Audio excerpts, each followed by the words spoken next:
সবসময় আন্তরিক ছিল, সবসময় আন্তরিক আছে। আমাদের উপদেষ্টা নাহিদ বলেছে যে প্রয়োজনে আমরা ত্রিপুরা এবং অন্যান্য ত্রাণ দিব, আমরা প্রয়োজনে আপনার আগরতলায় ত্রাণ পাঠাবো, তবু যাতে এই ভারত সরকারের ষড়যন্ত্র আমরা বন্ধ করতে পারি। তারা স্বৈরশাসক শেখ হাসিনার পতন হয়েছে। এই শেখ হাসিনা বাংলাদেশের জনগণের উপরে যে পরিমাণ জুলুম নির্যাতন নিপীড়ন চালিয়েছে, এই জুলুম নির্যাতন নিপীড়ন থেকে বাংলাদেশের মানুষ প্রাথমিক পর্যায়ে মুক্তি পেয়েছে। কিন্তু আপনারা জানেন যে শেখ হাসিনা সরকার কার দ্বারা পরিচালিত হতো? ভারতের দ্বারা, ভারতের দ্বারা। যখন শেখ হাসিনা সরকারের পতন হয়েছে তখনও তার গুটিবাজি বন্ধ হয়নি। এই শেখ হাসিনা সরকার বলেছিল যে সে কখনো পালাবে না, কিন্তু যখন বাংলাদেশের কোটি জনতা যখন মিছিল নিয়ে আসছিল, তখন সেই জীবন সংখ্যায় যখন পড়ছিল, তখন সেই রাতের অন্ধকারে ভারতে পালিয়ে যেতে বাধ্য হয়েছে। কিন্তু সেই ভারতে পালিয়ে গিয়ে বসে থাকেনি। তার যে গুটিবাজি কাজ, তার যে দুষ্টামি কাজ, তার যে ষড়যন্ত্রী কাজ, মোদি এবং শেখ হাসিনা বসে বসে সেখানে গুটিবাজি করছে। সেই গুটিবাজি হচ্ছে যে আপনারা জানেন যে ফারাক্কাবাদ নিয়ে, তিস্তাবাদ নিয়ে দীর্ঘদিন থেকে বাংলাদেশের সাথে একটি চুক্তি রয়েছে, আন্তর্জাতিক চুক্তি রয়েছে, যেখানে সমবন্টন পানি সমবন্টন হবে। বাংলাদেশ যখন শুকিয়ে যায়, যখন পানি খরা ধরে, তখন তারা কী করে? সমবন্টন পানি কখনো দেয় না, তারা বাঁধ বন্ধ করে রাখে।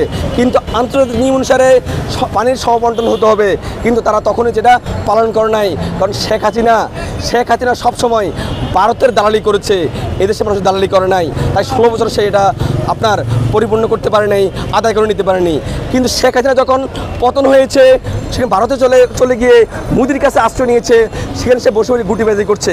কি গুটিবাজি? এই বন্যার সময় বাঁধ খুলে দিয়ে ফারাক্কাবাদ খুলে দিয়ে ফেনী, কুমিল্লা, নোয়াখালী, চট্টগ্রাম, সুনামগঞ্জ, আপনার চাঁদপুর, ব্রাহ্মণবাড়িয়া সহ অনেকগুলো জেলায় প্রায় কোটি মানুষ আজ বাসমান। কোটি মানুষ আজকে বাসিয়ে দিয়েছে, এবং মানুষ শিশু পর্যন্ত, অনেক শিশু মারা গিয়েছে, অনেক বৃদ্ধ মহিলা মারা গিয়েছে, এবং অনেকে আপনার না খেয়ে আপনার ছাদের উপর শুয়ে আছে, মৃত্যুসজ্জায় আছে। লক্ষ লক্ষ মানুষের বাসমান। এর দায়কে ভারত সরকার, এর দায়কে শেখ হাসিনা। কারণ সেই মোদির সাথে বসে বসে গুটিবাজি করে বাংলার জনগণকে বাসিয়ে দিচ্ছে, যেখানে কোটি মানুষ বাসমান। ভারতের যে পানি আগ্রাসন, এই পানি আগ্রাসন হচ্ছে যে বাংলাদেশের মানুষের বিরুদ্ধে একটা ষড়যন্ত্র, এদেশের বিরুদ্ধে একটা ষড়যন্ত্র। কীভাবে এদেশের মানুষকে মেরে ফেলা যায়, কীভাবে রক্তাক্ত করা যায়, কীভাবে খুন করা যায়, কীভাবে ক্ষতি করা যায়, এটাই বরাবর চিন্তা করে আসছে। তাই আমরা বলতে চাচ্ছি যে বাংলাদেশের মানুষ সবসময় শান্তি কামনা বিশ্বাস করে, শান্তিতে বিশ্বাস করে। আমরা লক্ষ লক্ষ রোহিঙ্গাকে ঠাঁই দিয়েছি। আপনারা জানেন লক্ষ লক্ষ রোহিঙ্গা ঠাঁই পেয়েছে।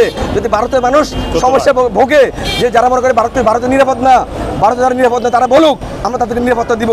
তবু যাতে এই শেখ হাসিনা সরকার ওদের মাধ্যমে এই ভারতের যে ভাত খুলে দেওয়ার মাধ্যমে বাংলাদেশের মানুষের সাথে শত্রুতা পূর্ণ না করে।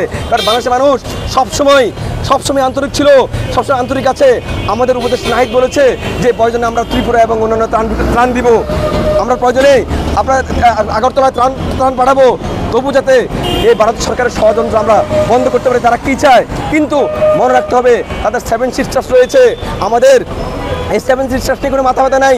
কিন্তু ওরা যদি আমাদের পানি আগ্রাসন, সীমান্ত আগ্রাসন, খুন আগ্রাসন, রক্তাক্ত আগ্রাসন চালিয়ে যায়, তাহলে এই 7 সিস্টার যদি স্বাধীনতা চায়, তাহলে আমরা সেই স্বাধীনতা নিয়ে কথা বলবো ইনশাআল্লাহ।